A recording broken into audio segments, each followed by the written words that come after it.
बांग्लादेश मैत्री के सोनार बांग्लादेशेर प्रिय बंधुरा। क्या एक आजाद देश अपनी खुद की सुरक्षा के लिए अपनी ही सीमा पर बाड़, फेंसिंग नहीं लगा सकता? क्या एक स्वतंत्र देश को अपने फैसले लेने के लिए किसी बाहरी या अंतर्राष्ट्रीय संस्था की इजाजत लेनी पड़ती है? पिछले कुछ दिनों से भारत और बांग्लादेश की सीमा पर कुछ ऐसा हो रहा है जिसने पूरी दुनिया का ध्यान अपनी तरफ खींच लिया है। अचानक से बड़े बड़े मंचों पर संयुक्त राष्ट्र और अमेरिका के नाम उछाले जा रहे हैं। चारों तरफ एक ही सवाल है कि क्या सच में भारत के खिलाफ कोई बड़ा कदम उठाया जा रहा है? आखिर उस लंबी और घने जंगलों वाली सीमा पर ऐसा क्या बदल गया है जिसने इतनी बड़ी हलचल पैदा कर दी है? इस पूरी कहानी के तार इतिहास के पन्नों से लेकर आज की सबसे नई और आधुनिक तकनीक तक जुड़े हुए हैं। इस पूरे विषय को गहराई से समझने के लिए हमें सबसे पहले भारत और बांग्लादेश के बीच की सीमा यानी बॉर्डर को समझना होगा। ये दुनिया की सबसे लंबी और सबसे अनोखी सीमाओं में से एक है। इसकी कुल लंबाई 4096 किलोमीटर है। ये दूरी इतनी बड़ी है कि आप भारत के एक कोने से दूसरे कोने तक पहुंच सकते हैं। यह सीमा भारत के 5 बड़े राज्यों पश्चिम बंगाल, असम, मेघालय, त्रिपुरा और मिजोरम से होकर गुजरती है। इस सीमा की सबसे खास बात यह है कि यह किसी एक तरह की जमीन पर नहीं है। यह बॉर्डर बहुत ही अलग अलग तरह के रास्तों से होकर जाता है। इसका एक बहुत बड़ा हिस्सा घने और बड़े जंगलों से घिरा हुआ है। कुछ हिस्सों में बहुत ऊंची और खतरनाक पहाड़ियां हैं जहां पहुंचना भी बहुत मुश्किल होता है। इसके अलावा एक बहुत बड़ा इलाका दलदली जमीनों और बड़ी बड़ी नदियों का है। जब भी इस इलाके में भारी बारिश होती है तो नदियां अक्सर अपना रास्ता ही बदल लेती हैं। नदियां रास्ता बदलती हैं तो यह पहचानना बहुत मुश्किल हो जाता है कि कौन सी जमीन भारत की है और कौन सी बांग्लादेश की। इसी मुश्किल बनावट की वजह से इस पूरी सीमा पर एक जैसी पक्की बाड़ लगाना हमेशा से बहुत कठिन काम रहा है। जब बॉर्डर पूरी तरह से बंद नहीं होता और वहां जंगल या नदियां होती हैं तो उसे एक खुली सीमा कहा जाता है। इस खुली सीमा का फायदा उठाकर हमेशा से कुछ गलत काम होते रहे हैं। बिना पहचान के लोगों का आना जाना, सामान की हेरा फेरी और गैर कानूनी काम इसी खुले बॉर्डर से होते हैं। इतने बड़े और खतरनाक इलाके में दिन रात नजर रखना अपने आप में एक बहुत बड़ा काम है। हमारे सुरक्षा बल दिन रात धूप, बारिश और ठंड की परवाह किए बिना इस काम को करते हैं, लेकिन खुले रास्तों की वजह से हमेशा कुछ न कुछ चूक होने का डर बना रहता है। पिछले कई दशकों से भारत को इस खुली सीमा की वजह से सबसे बड़ी जिस परेशानी का सामना करना पड़ा है वह है बिना किसी कागजात या पहचान पत्र के लोगों का भारत में आना। जब हजारों की संख्या में लोग बिना किसी चेकिंग के सीमा पार करके अंदर आ जाते हैं तो यह किसी भी देश के लिए एक बहुत बड़ी चुनौती बन जाता है। किसी भी देश के लिए अचानक इतने सारे बाहरी लोगों को अपने यहाँ जगह देना, उन्हें खाना और काम देना कोई आसान काम नहीं होता। भारत की अपनी आबादी पहले ही बहुत ज्यादा है। हमारे पास अपने लोगों की पढ़ाई, इलाज, अस्पताल और रोजगार के लिए सीमित साधन हैं। जब बाहर से बहुत सारे लोग अचानक आकर रहने लगते हैं तो बॉर्डर के पास वाले राज्यों में पानी, बिजली, नौकरी और जमीन को लेकर बहुत दबाव बढ़ जाता है। इसका सीधा असर देश की अर्थव्यवस्था पर पड़ता है। स्थानीय लोगों और बाहर से आए लोगों के बीच संसाधनों को लेकर अक्सर तनाव की स्थिति बन जाती है। इसीलिए देश की तरक्की के लिए बॉर्डर का पूरी तरह से सुरक्षित होना बहुत जरूरी है। पैसे और साधनों के अलावा सबसे बड़ी बात देश की सुरक्षा की होती है। जब लोग बिना किसी पहचान के छुपकर आते हैं तो हमें यह नहीं पता होता कि आने वाले लोगों में कौन एक आम इंसान है और कौन गलत इरादे लेकर आया है। ऐसे लोगों की कोई जानकारी सरकार के पास नहीं होती। ये देश की सुरक्षा के लिए एक बहुत बड़ा खतरा बन सकता है। देश के हर एक नागरिक को सुरक्षित रखना सरकार का सबसे पहला काम है और यह तभी हो सकता है जब देश के दरवाजे यानी बॉर्डर पूरी तरह से सुरक्षित हों। बॉर्डर की सुरक्षा को लेकर हाल ही में एक बहुत बड़ा बदलाव देखने को मिला है। इस बदलाव की शुरुआत पश्चिम बंगाल राज्य से हुई है। राज्य में नई सरकार के आने के बाद देश की सुरक्षा को लेकर एक बहुत ही सख्त रुख अपनाया गया है। राज्य के नए मुख्यमंत्री सुवेंदु अधिकारी ने अपनी पहली ही मीटिंग में एक ऐसा फैसला लिया जिसने पूरी व्यवस्था को तेज कर दिया। मुख्यमंत्री ने अधिकारियों को बहुत ही साफ और कड़े निर्देश दिए हैं कि भारत बांग्लादेश बॉर्डर पर जहां जहां अभी तक बाड़, फेंसिंग नहीं लग पाई है वहां यह काम बिना किसी देरी के तुरंत शुरू किया जाए। सबसे बड़ी बात यह है कि बाड़ लगाने के लिए जिस भी जमीन की जरूरत है वह जमीन सिर्फ 45 दिनों के अंदर सीमा सुरक्षा बल को सौंपने का आदेश दिया गया है। पहले यही जमीन मिलने में सालों लग जाते थे। इस एक फैसले से यह बात बिल्कुल साफ हो गई है कि अब बॉर्डर की सुरक्षा के मामले में किसी भी तरह की देरी या बहानेबाजी बिल्कुल भी बर्दाश्त नहीं की जाएगी। आपके मन में यह सवाल आ सकता है कि बाड़ लगाने के लिए जमीन मिलने में पहले इतनी देरी क्यों होती थी? दरअसल बॉर्डर के पास बहुत सारे गांव होते हैं और वहां किसानों की जमीनें होती हैं। जब सरकार बाड़ लगाना चाहती है तो उसे वह जमीन खरीदनी पड़ती है। इस कागजी काम, मुआवजे और पुरानी प्रक्रियाओं में बहुत समय लगता था। लेकिन अब नई सरकार ने इस पूरी प्रक्रिया को बहुत तेज कर दिया है ताकि सुरक्षा का काम बीच में न रुके। हमारे देश की सीमाओं की रखवाली का काम सीमा सुरक्षा बल यानी बीएसएफ के कंधों पर है। बीएसएफ के जवान हर मौसम में हमारी सीमाओं पर खड़े रहते हैं। उनका पहला और सबसे जरूरी काम यह तय करना है कि कोई भी व्यक्ति बिना सही कागजात के भारत की सीमा में कदम न रख सके। सरकार के इस नए फैसले के बाद बीएसएफ को भी और ज्यादा सख्ती से काम करने के निर्देश मिले हैं। आज से कुछ साल पहले तक बॉर्डर की रखवाली सिर्फ जवानों की आंखों और गश्त पर निर्भर होती थी, लेकिन 4096 किलोमीटर लंबी सीमा पर हर एक इंच पर जवान खड़ा करना मुमकिन नहीं है, खासकर उन जगहों पर जहां बड़ी बड़ी नदियां बहती हैं। इसलिए सरकार ने अब पुरानी सोच से आगे बढ़कर तकनीक का सहारा लेने का फैसला किया है। देश को पूरी तरह से सुरक्षित करने के लिए भारत सरकार और बीएसएफ ने स्मार्ट बॉर्डर नाम का एक बहुत ही शानदार प्रोजेक्ट शुरू किया है। इसका मतलब है कि अब सिर्फ लोहे की बाड़ नहीं होगी, बल्कि तकनीक की एक ऐसी अदृश्य दीवार होगी जिसे पार करना नामुमकिन होगा। इसमें दुनिया की सबसे बेहतरीन तकनीक का इस्तेमाल किया जा रहा है ताकि बॉर्डर का कोई भी हिस्सा खाली न रहे। इस स्मार्ट बॉर्डर प्रोजेक्ट में इजराइल की शानदार तकनीक वाले बड़े बड़े ड्रोन का इस्तेमाल किया जा रहा है। ये ड्रोन दिन और रात दोनों समय आसमान में उड़ते रहते हैं और नीचे जमीन पर हो रही हर एक छोटी सी छोटी हलचल की तस्वीरें सीधे कंट्रोल रूम में बैठे अधिकारियों तक पहुंचाते हैं। जहां जवान नहीं पहुंच सकते, वहां ये ड्रोन आसानी से पहुंच जाते हैं। ड्रोन के अलावा रात के घने अंधेरे में इंसानों की शरीर की गर्मी को पहचानने वाले थर्मल खास सीसीटीवी कैमरे लगाए गए हैं। चाहे कितनी भी धुंध हो या अंधेरा, ये कैमरे किसी भी इंसान को दूर से ही पहचान लेते हैं।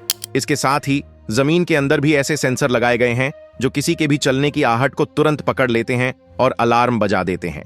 इस नई तकनीक ने बॉर्डर की सुरक्षा का तरीका ही पूरी तरह से बदल दिया है। इन सारी नई तकनीकों और 45 दिन वाले फैसले के बाद बीएसएफ ने अब जीरो टॉलरेंस की नीति अपना ली है। इसका सीधा सा मतलब है कि बिना इजाजत प्रवेश को अब 1% भी सहन नहीं किया जाएगा। बॉर्डर पर निगरानी को कई गुना बढ़ा दिया गया है।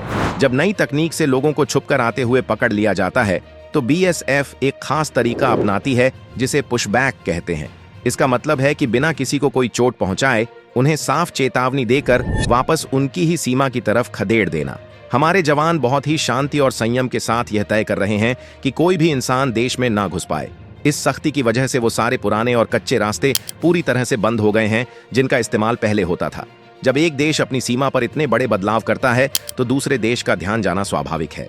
बॉर्डर पर भारत की इस सख्ती और फेंसिंग के तेज होते काम का असर दोनों देशों के जमीनी अधिकारियों के रिश्तों पर भी पड़ा है। बांग्लादेश के सुरक्षा बल, जिसे बॉर्डर गार्ड बांग्लादेश कहते हैं, ने कई बार भारत के इस फेंसिंग प्रोजेक्ट पर अपना ऐतराज जताया है। कूच बिहार इलाके में 3 बीघा कॉरिडोर और कुछ अन्य जगहों पर बीएसएफ और बीजीबी के बीच थोड़ी असहमति और प्रशासनिक तनाव देखने को मिला है। बांग्लादेश का कहना है कि कुछ इलाकों में फेंसिंग का काम अंतर्राष्ट्रीय बॉर्डर के नियमों वाली 150 गज की दूरी से अलग हो रहा है। इसके अलावा वे इस बात से भी पूरी तरह खुश नहीं हैं कि भारत इतने सारे लोगों को वापस उनकी तरफ भेज रहा है। यहाँ यह समझना बहुत जरूरी है कि यह कोई लड़ाई या कोई बड़ा विवाद नहीं है। जब भी दो देशों के बीच बॉर्डर पर ऐसे बड़े और अहम काम होते हैं तो इस तरह के छोटे मोटे मतभेद और कागजी तनाव होना एक बहुत ही आम बात है। इसे अक्सर बातचीत से सुलझा लिया जाता है। अब आते हैं उस बात पर जिसकी वजह से यह खबर इतनी फैल रही है। जब भी दुनिया के किसी भी हिस्से में बॉर्डर को पूरी तरह बंद किया जाता है या लोगों को दूसरी तरफ जाने से रोका जाता है तो वहां संयुक्त राष्ट्र का नाम जरूर लिया जाता है। यूएन का एक बहुत बड़ा काम पूरी दुनिया में शांति बनाए रखना और इंसानों की भलाई के लिए काम करना है। यूएन की संस्थाएं अक्सर ऐसे मामलों में अपनी राय रखती हैं जहां उन्हें लगता है कि लोगों को परेशानी हो रही है। दुनिया में एक यह विचार है कि किसी भी इंसान को उस देश में वापस नहीं भेजना चाहिए जहां उसके लिए हालात ठीक न हो। जब भारत ने अपनी सीमाओं पर सख्ती बढ़ाई और लोगों को वापस भेजना शुरू किया तो अंतर्राष्ट्रीय संस्थाओं और मानवाधिकार संगठनों की नजरें इस पर टिक गईं। यहीं से यह बहस शुरू होती है। एक तरफ यह कहा जाता है कि सभी को एक दूसरे की मदद करनी चाहिए, लेकिन दूसरी तरफ सबसे बड़ा सच यह है कि किसी भी देश के लिए अपनी खुद की सुरक्षा सबसे ऊपर होती है। भारत के लिए भी अपने नागरिकों की सुरक्षा, उनकी शांति और देश का भविष्य सबसे पहली जिम्मेदारी है। भारत इस मामले में अपना रास्ता खुद चुन रहा है। इस पूरे मामले में अमेरिका का नाम भी बहुत उछाला जा रहा है। अमेरिका हमेशा से एशिया में होने वाले बदलावों पर अपनी नजर रखता है। अमेरिका अक्सर दुनिया भर के देशों में मानवाधिकारों और शरणार्थियों के मुद्दे पर अपनी एक बड़ी रिपोर्ट निकालता है। कई बार अमेरिका और दूसरे पश्चिमी देश अपनी बातचीत से यह दबाव बनाने की कोशिश करते हैं कि सभी देश अपनी सीमाएं खुली रखें। यही वजह है कि जब भी भारत अपनी सुरक्षा के लिए कड़े कदम उठाता है तो दुनिया भर में यह चर्चा होने लगती है कि अमेरिका या दूसरे बड़े देश इस पर क्या बोलेंगे। लेकिन हकीकत यह है कि अमेरिका या कोई भी दूसरा देश भारत को उसकी सुरक्षा से जुड़े फैसले लेने से रोक नहीं सकता। यह सब सिर्फ दबाव बनाने के तरीके होते हैं। अंतर्राष्ट्रीय नियमों में एक बहुत बड़ा और सबसे अहम शब्द होता है संप्रभुता। इसका सीधा सा अर्थ यह है कि कोई भी आजाद देश अपने अंदरूनी मामलों, अपनी सीमाओं और अपनी सुरक्षा को लेकर खुद फैसले लेने के लिए पूरी तरह से स्वतंत्र है। हम एक आजाद देश हैं और हमारे फैसले सिर्फ हमारे हैं। कोई भी बाहरी संस्था, चाहे वह संयुक्त राष्ट्र हो या अमेरिका जैसा कोई बहुत बड़ा देश, भारत को उसके अपने फैसले लेने से रोक नहीं सकता। भारत का यह बिल्कुल साफ मानना है कि दुनिया के भले के लिए काम करना अच्छी बात है, लेकिन अपने ही देश के लोगों की सुरक्षा और शांति को खतरे में डालकर ऐसा बिल्कुल भी नहीं किया जा सकता। जब भी हम सीमा या बॉर्डर की बात करते हैं तो अक्सर हमारे दिमाग में सिर्फ सुरक्षा, तारों की बाड़ और पहरेदारी का ही ख्याल आता है। लेकिन किसी भी देश की सीमा का एक दूसरा और बहुत ही खूबसूरत पहलू भी होता है, और वह है आर्थिक तरक्की और व्यापार। एक सुरक्षित सीमा का मतलब यह बिल्कुल नहीं है कि दोनों देशों के बीच रास्ते पूरी तरह से बंद कर दिए गए हैं। असल में एक सुरक्षित सीमा का मतलब यह होता है कि वहां से होने वाले व्यापार को एक सही, सुरक्षित और कानूनी रास्ता मिल सके। भारत और बांग्लादेश के बीच सदियों पुराना व्यापारिक रिश्ता है। दोनों देशों की अर्थव्यवस्था एक दूसरे पर बहुत गहराई से निर्भर करती है। इसी व्यापार को और भी ज्यादा आसान और सुरक्षित बनाने के लिए भारत सरकार ने सीमा पर इंटीग्रेटेड चेक पोस्ट यानी बड़े जमीनी बंदरगाह बनाए हैं। पश्चिम बंगाल में स्थित पेट्रापोल और उसके ठीक पार बांग्लादेश का बेनापोल इसका सबसे बड़ा और शानदार उदाहरण है। ये पूरे एशिया का सबसे बड़ा जमीनी बंदरगाह है। अगर आप कभी इस जगह पर जाएं तो आपको लगेगा ही नहीं कि आप किसी साधारण बॉर्डर पर हैं। ये जगह किसी बहुत बड़े और आधुनिक एयरपोर्ट या रेलवे स्टेशन जैसी दिखाई देती है। हर दिन यहाँ से हजारों की संख्या में बड़े बड़े ट्रक सामान लेकर एक देश से दूसरे देश में जाते हैं। भारत से कपड़े, मशीनें, फल, सब्जियां, गाड़ियां और जीवन रक्षक दवाइयां बहुत ही सुरक्षित तरीके से बांग्लादेश भेजी जाती हैं। उसी तरह वहां से भी कई जरूरी चीजें भारत आती हैं। जब व्यापार इस तरह के कानूनी और पक्के रास्तों से होता है तो दोनों देशों की सरकारों को सही टैक्स मिलता है। इसी टैक्स के पैसे से देश में नई सड़कें, अस्पताल और स्कूल बनते हैं। यानी सीमा पर जितनी ज्यादा पक्की और स्मार्ट व्यवस्था होगी, दोनों देशों के आम लोग उतने ही ज्यादा खुशहाल और अमीर होंगे। सुरक्षित बॉर्डर असल में गरीबी को दूर करने का एक बहुत बड़ा साधन है। सीमाओं पर अक्सर बहुत कड़े नियम होते हैं, लेकिन भारत और बांग्लादेश की सीमा पर कुछ ऐसी जगहें भी हैं जो इंसानियत, प्यार और आपसी भाईचारे की एक बहुत ही अनोखी मिसाल पेश करती हैं। इन जगहों को बॉर्डर हाट कहा जाता है। 1947 में जब देश का बंटवारा हुआ था तो कई परिवार और रिश्तेदार एक दूसरे से बिछड़ गए थे। किसी का घर इस तरफ रह गया तो किसी के अपने उस तरफ चले गए। बंगाल, असम, मेघालय और त्रिपुरा के इन इलाकों में दोनों तरफ रहने वाले लोगों की भाषा, उनका रहन सहन, उनका पहनावा और उनका खाना पीना बिल्कुल एक जैसा है।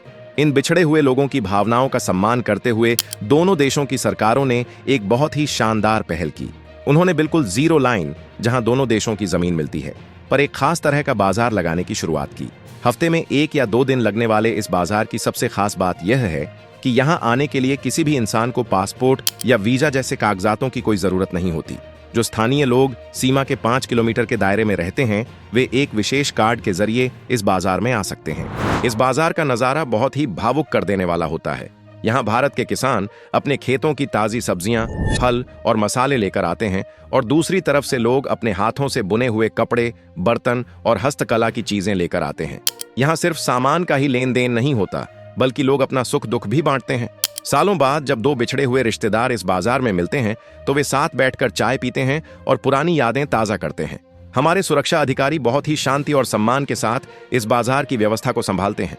ये बॉर्डर हाट पूरी दुनिया को यह सिखाता है कि तारबंदी और नियम जमीन को तो बांट सकते हैं, लेकिन लोगों के दिलों, उनकी संस्कृति और उनके आपसी प्रेम को कभी कोई सीमा नहीं बांट सकती। बॉर्डर की इस लंबी कहानी में इंसानों के साथ साथ एक और बहुत अहम हिस्सा जुड़ा हुआ है, और वह है हमारी प्रकृति और हमारे वन्य जीव। भारत और बांग्लादेश की यह 4096 किलोमीटर लंबी सीमा कई ऐसे प्राकृतिक रास्तों से होकर गुजरती है जो इंसानों के नहीं, बल्कि बेजुबान जानवरों के घर हैं। पश्चिम बंगाल का सुंदरबन इलाका इसका सबसे बड़ा उदाहरण है। ये दुनिया का सबसे बड़ा मैंग्रोव जंगल है। ये जंगल इतना घना और रहस्यमयी है कि यहाँ दिन के समय भी अंधेरा छाया रहता है। इसी सुंदरबन में दुनिया के सबसे शानदार और मशहूर रॉयल बंगाल टाइगर रहते हैं। टाइगर और दूसरे जंगली जानवरों के लिए कोई राजनीतिक सीमा या देशों का बंटवारा मायने नहीं रखता।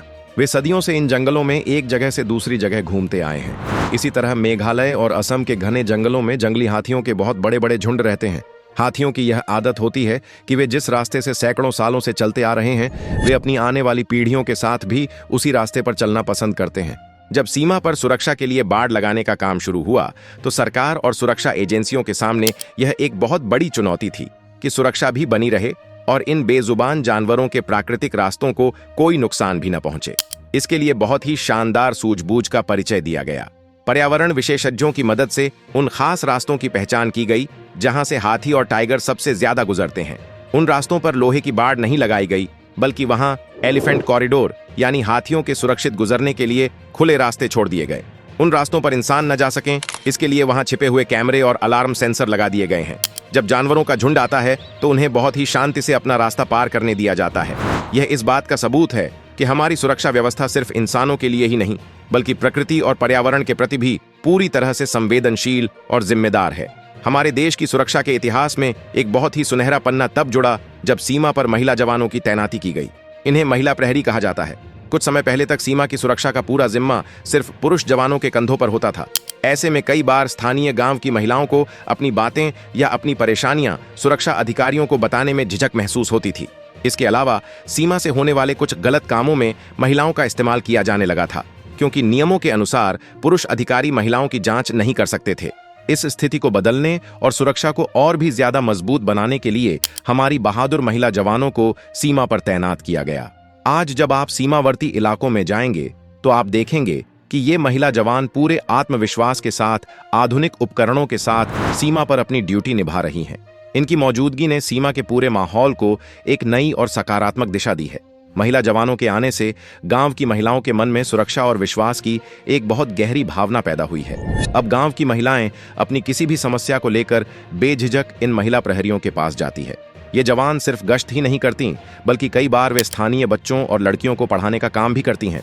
वे गांव की लड़कियों को अपने स्वास्थ्य का ध्यान रखने, पढ़ाई करने और भविष्य में सेना या पुलिस में भर्ती होने के लिए प्रेरित करती है। उन्हें मुफ्त में शारीरिक ट्रेनिंग भी दी जाती है। सीमा पर नारी शक्ति का यह निडर, मददगार और प्रेरणादायक रूप देखकर देश के हर नागरिक का सीना गर्व से चौड़ा हो जाता है। ये महिला जवान यह साबित कर रही हैं कि देश की सुरक्षा और समाज के विकास में महिलाओं की भूमिका सबसे अहम है। किसी भी देश की असली ताकत सिर्फ उसके बड़े शहरों या उसकी सेना में नहीं होती, बल्कि उसकी असली ताकत उन आम लोगों में होती है जो उसकी सीमाओं पर बसे हुए हैं। पहले के समय में भारत के सीमावर्ती गांवों को अक्सर देश का आखिरी गांव कहकर बुलाया जाता था। यह नाम ही अपने आप में एक दूरी का एहसास कराता था। उन गांवों में विकास बहुत धीमा था। वहां न तो अच्छी और पक्की सड़कें थीं, न बिजली का ठीक से इंतजाम था और न ही बच्चों के लिए अच्छे और आधुनिक स्कूल थे। शाम ढलते ही ये पूरे इलाके घने अंधेरे में डूब जाते थे। लेकिन अब समय पूरी तरह से बदल चुका है। भारत सरकार ने अपनी सोच में एक बहुत बड़ा और ऐतिहासिक बदलाव किया है। अब इन गांवों को देश का आखिरी गांव नहीं, बल्कि देश का पहला गांव माना जाता है। सरकार का यह मानना है कि देश की शुरुआत यहीं से होती है, इसलिए सबसे ज्यादा विकास भी यहीं होना चाहिए। वाइब्रेंट विलेज जैसे शानदार कार्यक्रमों के जरिए इन दूर दराज के इलाकों की पूरी तरह से कायापलट की जा रही है। आज आप बिल्कुल जीरो लाइन के पास बसे गांवों में जाएंगे तो आपको वहां चौड़ी और शानदार पक्की सड़कें दिखाई देंगी। रात के समय सीमा पर और गांवों में हजारों शक्तिशाली फ्लड लाइट्स चमकती हैं।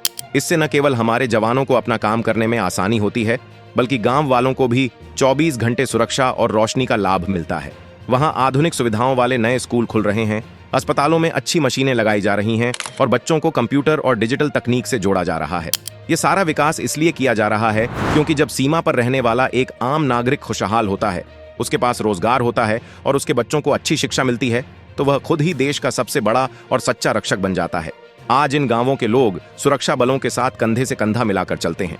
एक विकसित, पढ़ा लिखा और जागरूक सीमावर्ती गांव ही किसी भी देश की सबसे मजबूत और अभेद्य दीवार होता है। सुरक्षित सीमा का एक और बहुत बड़ा फायदा यह होता है कि दोनों देशों के आम नागरिकों का कानूनी तरीके से एक दूसरे के यहां आना जाना बहुत आसान हो जाता है। आज के समय में भारत और बांग्लादेश के बीच संपर्क बहुत बेहतर हो चुका है। दोनों देशों के बीच मैत्री एक्सप्रेस और बंधन एक्सप्रेस जैसी शानदार ट्रेनें चलती हैं।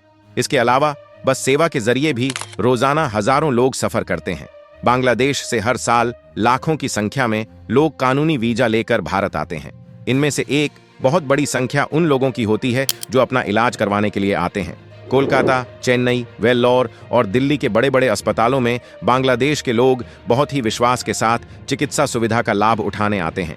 भारत के डॉक्टर और अस्पताल भी उन्हें बहुत ही बेहतरीन और विश्वस्तरीय सुविधाएं देते हैं। इसके साथ ही हजारों की संख्या में छात्र उच्च शिक्षा प्राप्त करने के लिए भारत के अलग अलग विश्वविद्यालयों में आते हैं। जब लोग इलाज, पढ़ाई या पर्यटन के लिए कानूनी रास्तों से आते हैं तो इससे दोनों देशों के बीच प्यार, सम्मान और विश्वास बढ़ता है। ये सब कुछ तभी संभव हो पाता है जब देशों की सीमाएं सुरक्षित हों और वहां कोई अव्यवस्था न हो। एक व्यवस्थित और सुरक्षित बॉर्डर ही दो देशों के बीच लंबे और अच्छे रिश्तों की नींव रखता है। इस पूरी लंबी कहानी से हमें यह समझने को मिलता है कि सीमा का प्रबंधन एक बहुत ही जटिल लेकिन जरूरी काम है। एक तरफ जहां हमें अत्याधुनिक ड्रोन, लेजर दीवारें और स्मार्ट फेंसिंग जैसी तकनीकों की जरूरत है, वहीं दूसरी तरफ हमें उन लोगों की भावनाओं, प्रकृति और व्यापार का भी पूरा ध्यान रखना होता है जो उस सीमा के आसपास बसते हैं। भारत बहुत ही समझदारी और सूझबूझ के साथ इन दोनों चीजों के बीच एक शानदार संतुलन बना रहा है। हम अपनी सुरक्षा के साथ किसी भी तरह का कोई समझौता नहीं कर रहे हैं, लेकिन साथ ही हम अपने पड़ोसी देशों और वहां के आम नागरिकों के साथ सम्मान और भाईचारे का रिश्ता भी मजबूत कर रहे हैं। जब एक देश आर्थिक रूप से तरक्की करता है और अपनी सीमाओं को आधुनिक बनाता है तो वह पूरे क्षेत्र में शांति और स्थिरता लाने का काम करता है। जब हम जमीन पर खींची गई सीमाओं की बात करते हैं तो अक्सर हम यह भूल जाते हैं कि प्रकृति को इन सीमाओं से कोई मतलब नहीं होता। भारत और बांग्लादेश के रिश्ते को समझने के लिए जमीन के साथ साथ पानी के उस गहरे और पवित्र रिश्ते को समझना भी बहुत जरूरी है। दोनों देशों के बीच 54 ऐसी नदियां हैं जो एक देश से बहकर दूसरे देश में जाती हैं। गंगा, ब्रह्मपुत्र और तीस्ता जैसी विशाल नदियां दोनों देशों के करोड़ों किसानों के लिए किसी जीवनदायिनी से कम नहीं हैं। जब ये नदियां भारत से होकर बांग्लादेश जाती हैं तो वे सिर्फ पानी नहीं ले जाती बल्कि अपने साथ उपजाऊ मिट्टी भी ले जाती हैं, जिससे दोनों देशों के खेत हरे भरे होते हैं। पानी की इस साझेदारी को लेकर दोनों देशों के बीच बहुत ही समझदारी भरे समझौते हुए हैं। जैसे गंगा जल संधि एक बहुत ही ऐतिहासिक समझौता है जो यह तय करता है कि दोनों देशों के किसानों को सही मात्रा में पानी मिले। हाल ही में दोनों देशों ने कुशियारा नदी के पानी को साझा करने के लिए भी एक बहुत ही बेहतरीन कदम उठाया है। इन नदियों के किनारे रहने वाले लाखों मछुआरों का जीवन भी एक दूसरे से जुड़ा हुआ है। जब बारिश के मौसम में नदियां उफान पर होती हैं तो दोनों देशों के प्रशासन एक दूसरे को पहले से ही सूचना दे देते हैं ताकि बाढ़ से होने वाले नुकसान से बचा जा सके और आम लोगों की जान बचाई जा सके। ये नदियों का ही बंधन है जो दोनों देशों की जमीन और वहां के लोगों को सदियों से एक साथ जोड़े हुए हैं। फ्रेंडशिप पाइपलाइन और बिजली किसी भी देश के विकास और वहां के आम लोगों की तरक्की के लिए सबसे जरूरी चीज क्या होती है? वह है ऊर्जा, यानी बिजली और ईंधन। आज के आधुनिक समय में भारत और बांग्लादेश सिर्फ जमीन से ही नहीं बल्कि विकास की इस रोशनी से भी जुड़ चुके हैं। भारत अपने इस पड़ोसी देश के आर्थिक विकास में एक बहुत ही सच्चे और अच्छे दोस्त की तरह मदद कर रहा है। हाल ही में दोनों देशों के बीच भारत बांग्लादेश फ्रेंडशिप पाइपलाइन की शुरुआत की गई है। यह अपने आप में एक बहुत ही अद्भुत और शानदार इंजीनियरिंग का नमूना है। यह पाइपलाइन जमीन के नीचे से होकर गुजरती है और भारत से हाई स्पीड डीजल को बहुत ही सुरक्षित और सस्ते तरीके से बांग्लादेश पहुंचाती है।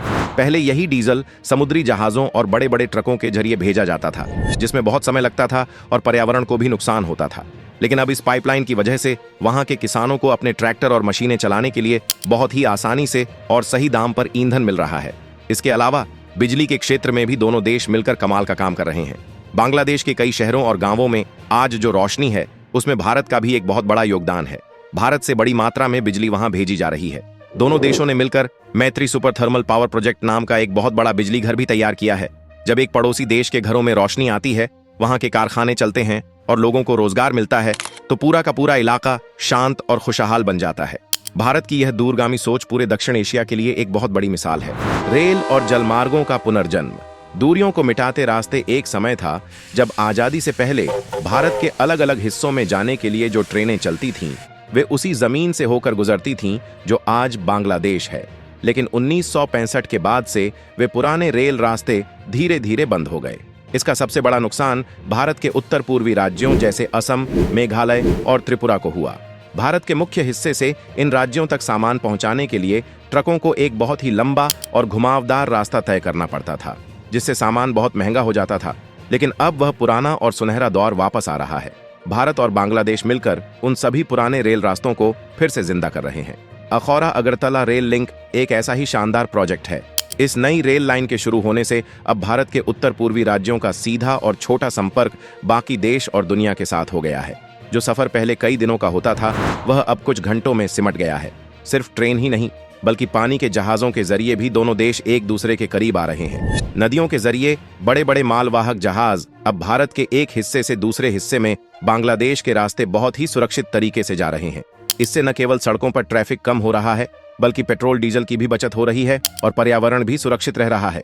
जब रास्ते छोटे और आसान होते हैं तो चीजों के दाम कम हो जाते हैं, जिसका सबसे बड़ा फायदा एक आम इंसान की जेब को होता है। अंतरिक्ष और डिजिटल दुनिया में दोस्ती की नई उड़ान। भारत और बांग्लादेश की यह कहानी सिर्फ जमीन, पानी और रेल की पटरियों तक ही सीमित नहीं है। अब इन दोनों देशों की दोस्ती ने आसमान और अंतरिक्ष की तरफ भी उड़ान भर ली है।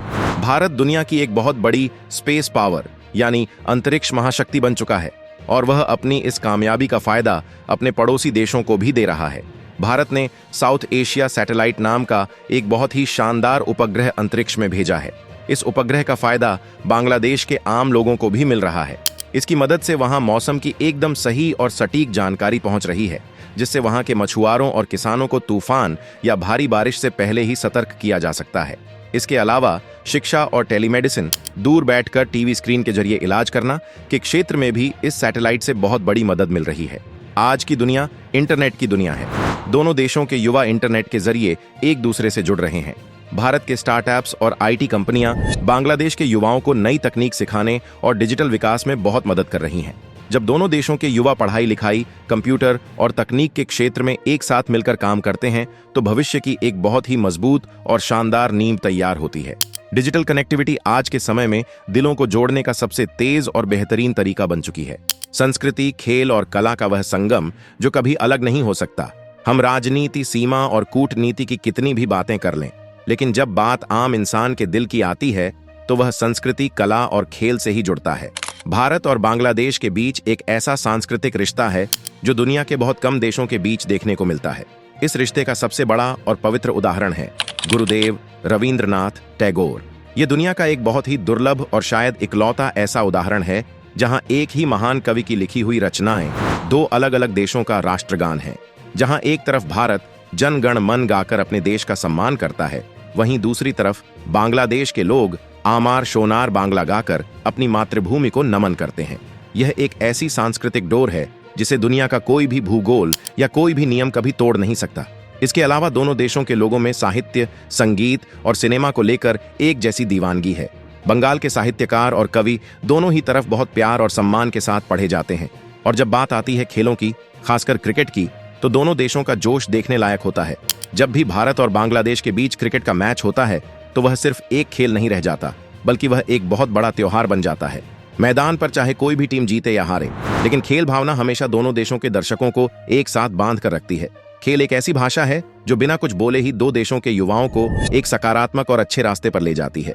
एक सुरक्षित भविष्य की साझा उम्मीद। जब हम इन सभी चीजों, नदियों के पानी, बिजली की रोशनी, रेल की पटरियों, अंतरिक्ष के उपग्रहों और गुरुदेव टैगोर की कविताओं को एक साथ रखकर देखते हैं तो भारत और बांग्लादेश के रिश्ते की एक बहुत ही खूबसूरत और मुकम्मल तस्वीर हमारे सामने आती है। सीमा पर लगने वाली बाड़ या स्मार्ट फेंसिंग इन रिश्तों को रोकने के लिए नहीं है, बल्कि इन्हें बुरी नजरों से बचाने के लिए है। एक सुरक्षित सीमा इस बात की गारंटी होती है कि दोनों देशों के आम नागरिक शांति से सो सकें। जब सीमा पर कोई अव्यवस्था नहीं होगी, तभी ट्रेनें सही समय पर चलेंगी, व्यापार फलेगा फूलेगा और दोनों देशों के युवा बिना किसी डर के अपने भविष्य के सपने बुन सकेंगे। विकास के लिए सबसे पहली शर्त शांति होती है और शांति तभी आती है जब घर के दरवाजे यानी सीमाएं पूरी तरह से सुरक्षित हों। तनाव चाहे जितना भी हो, दो समझदार पड़ोसी देश हमेशा शांति और बातचीत से ही अपने मसले सुलझाते हैं। भारत ने हमेशा से अपने पड़ोसियों के साथ अच्छे रिश्ते रखे हैं। इसी शांति और बातचीत के रास्ते पर चलते हुए एक बहुत ही अहम कदम उठाया जा रहा है। 8 जून से लेकर 11 जून 2026 तक भारत की राजधानी नई दिल्ली में एक बहुत बड़ी और अहम मीटिंग हो रही है। यह मीटिंग भारत की BSF और बांग्लादेश की BGB के सबसे बड़े अधिकारियों DG लेवल के बीच हो रही है। इस मीटिंग का असली मकसद बॉर्डर पर चल रही सारी गलतफहमियों को दूर करना और शांति लाना है। इस बातचीत में बांग्लादेश हमारी तरफ से इस्तेमाल हो रहे ड्रोन्स और नई तकनीक की बात उठा सकता है कि उन्हें इससे परेशानी है। वहीं दूसरी तरफ भारत इस मीटिंग में बिना इजाजत प्रवेश, बॉर्डर पार होने वाले अपराध और फेंसिंग को नुकसान पहुंचाने जैसे गंभीर मुद्दों को बहुत ही सख्ती और सबूतों के साथ रखेगा। यह मीटिंग इस बात का सबसे बड़ा सबूत है कि भारत अपनी सुरक्षा को मजबूत करने के साथ साथ पड़ोसी देशों से शांतिपूर्ण बातचीत भी जारी रखता है। भारत का संदेश बिल्कुल साफ है, हम किसी से लड़ना नहीं चाहते, लेकिन हम अपनी सुरक्षा के साथ 1 इंच का भी समझौता नहीं करेंगे। देश की सीमाएं पूरी तरह से सुरक्षित रहेंगी। किसी भी देश की तरक्की और शांति उसकी सुरक्षित सीमाओं पर ही टिकी होती है। नई स्मार्ट तकनीक, बाढ़ के लिए तुरंत जमीन मिलना और हमारे जवानों की कड़ी मेहनत भारत को एकदम सुरक्षित बना रही है। याद रखें, इंटरनेट पर संयुक्त राष्ट्र या अमेरिका द्वारा भारत के खिलाफ किसी एक्शन का दावा पूरी तरह झूठा है। असली सच बस इतना है कि हमारी सुरक्षा और भी मजबूत हो रही है और दोनों देशों के बीच दिल्ली में शांतिपूर्ण बातचीत जारी है। भारत वही कर रहा है जो उसकी जनता के लिए सबसे सही है। अगर आपको इस वीडियो से कुछ नया सीखने को मिला हो तो इसे लाइक और शेयर जरूर करें। ऐसी ही सच्ची और दिलचस्प जानकारी के लिए हमारे चैनल को सब्सक्राइब कर लें। अपना बहुमूल्य समय देने के लिए धन्यवाद। जय हिंद।